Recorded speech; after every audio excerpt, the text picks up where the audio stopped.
Good evening, I'm John Batchelor. This is the John Batchelor Show. Cairo, what we know is that the elected president, Mohamed Morsi, has been ousted by a military coup. That is a man standing there in a military uniform on national television. The announcement made that the head of the courts, the Supreme Court, has been made the new president. Right now, all capitals are commenting. I've seen a comment from London, Mr. Haig, the foreign secretary, unhappy. Washington, the Obama administration, the president, the White House saying concern. No statement from other world capitals. We'll watch in these next hours, but the dislodging of an elected government, no matter how unpopular, by a military coup gives pause to everyone, all regimes, especially in China. We'll come to Gordon Chang of Forbes.com in a moment to comment on that. And we'll move immediately to Africa, the continent of Africa, where the president traveled recently. I wanted you to listen to a conversation I had with Eric Traeger, my colleague, earlier in the streets of Cairo. You'll hear the celebrating and the hallowing in the background. It does not sound at this point to be unhappy, but that is the direction of all military coups. Here's Eric on the Muslim Brothers. I can't hear you too well, John, but let me just speak briefly about what the Muslim Brotherhood does from here. Remember, the Muslim Brotherhood is an organization that puts organizational unity first.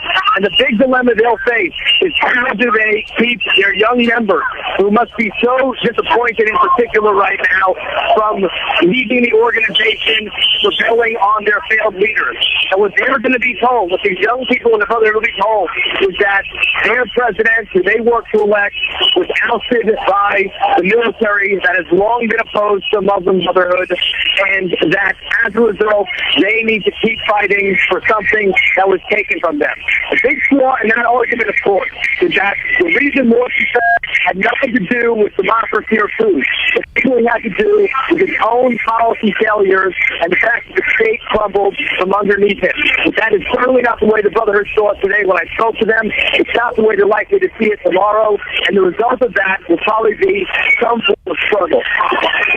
Trouble. That's Eric Traeger in the streets of Cairo. Gordon, a very good evening to you. We go immediately to the continent of Africa. The president traveled there recently, and we're joined now by our colleague Walter Lohman, Director of Asia Studies Center at the Heritage Foundation. Walter, a very good evening to you. I turn you to Gordon in a moment to comment about America and Africa and China and Africa, but the streets of Cairo tonight, there's great turmoil. This is alarming to all world capitals. Do you see the military coup being embraced, Walter? What is your first thought about this?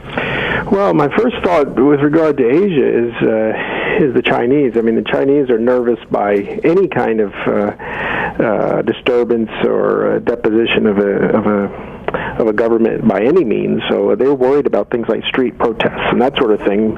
In their case, they're not empowered by that is, the government's not empowered by an election or any democratic means. But that makes it maybe even more worrisome for them.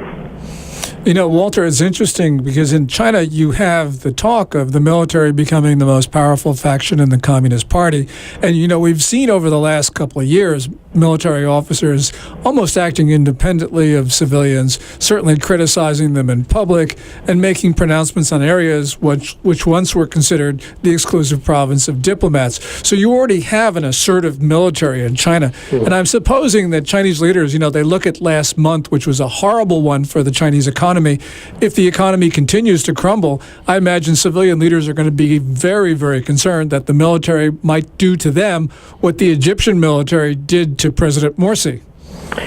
Yeah, well, I mean, you know, I think a lot of times because Chinese now are so worldly and everyone is trekking to their door all the time, we forget what the Communist Party is and what the relationship of the military is to the party. The Chinese military, the PLA, is a part of the Communist Party. It's not a national military. It's not like our military in that sense. It's a party's army, and so it's actually extremely influential within the party. It's a political thing, and so, you know, yeah, they might decide someday that they need a much bigger say, and they might decide it in very quick fashion. And in the last year of Hu Jintao, who just stepped down, you heard Hu Jintao say so many times that the military is subject to the will of the party.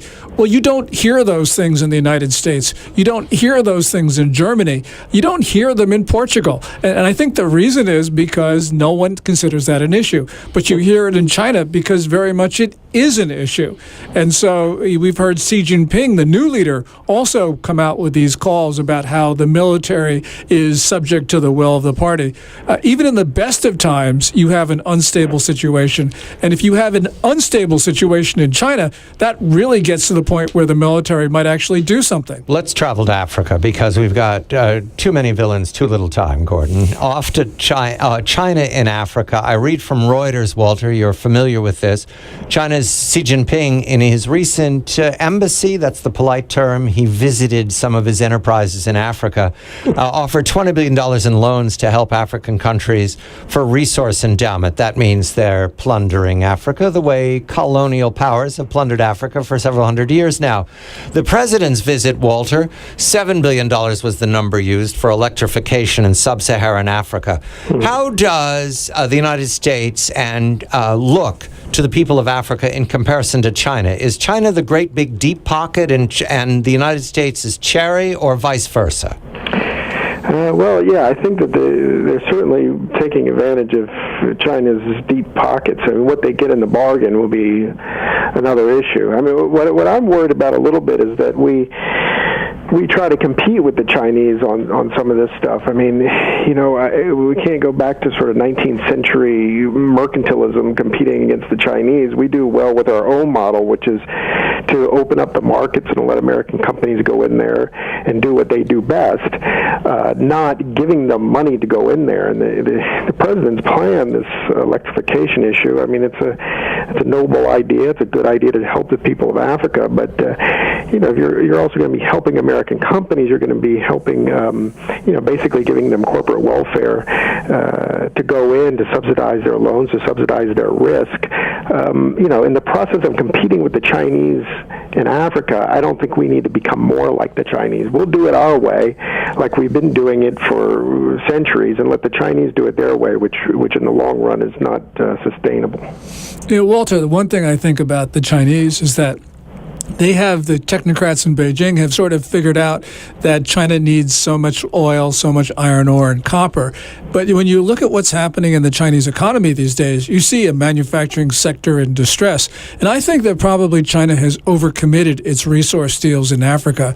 And eventually it's going to find that it's bought too much copper, too much oil, too much iron ore. And essentially we'll see the Chinese really reneging on its commitments to Africa. And we could find the United States actually doing much better there, just largely by default. Yeah, I think that's true. I think you can already see signs that the Chinese are overextended on a lot of supply. I mean, on production, they produce computers and then have to put them into garbage dumps and that sort of thing, because it's all still a little bit too centrally controlled, centrally planned economy. I've been scanning, Gordon and Walter, I've been scanning right now to see if there's a comment out of Beijing on the coup in Cairo. You won't be surprised to hear that there's no headline. It's noontime. They don't have a July 4th holiday in Beijing. It's a working day. It's noontime. Walter, is there going to be a comment from Beijing about what's happened in Cairo? Are they going to crowd in there and start spreading the money around, or have they decided that Cairo is a wholly owned entity of the United States? I think generally the Chinese stand back and wait for things to settle, and then go on the winning side. I mean, really, they don't really care if it's democracy or if it's a dictatorship or what it is. All they care about is some sort of stability. So they may put out some kind of bland statement, and if the U.S. gets involved, they'll put out some statement about non-interference in internal affairs and all that. But in the end, they don't really care. They're completely amoral about it. They'll wait to see which way the wind's blowing, who's in power, and then they'll start trying to cozy up to that new government. And Gordon, because there's been no comment, does that mean there will be no comment? They're going to wait for Moscow to make a comment, and then they'll copy it? No, I agree with Walter that eventually there will be some sort of bland, meaningless statement from Beijing, mainly because the Chinese see themselves as having to issue a statement, but it'll be contentless. Gordon, that doesn't sound like a bold leadership in Beijing. That sounds like men trying to hold on to their billions and hoping we don't notice. That's probably right, John. I think that they are much more concerned about what's going on in Cairo, but they're not going to betray that. And Walter, do you go along with that the Beijing regime, Xi Jinping, he's defensive more than he is offensive? Oh yeah. In this case, I mean, the one thing you can be sure of, they will put 1 million people on this development, studying it over the next year. I mean, you know, the way that they've studied revolutions, the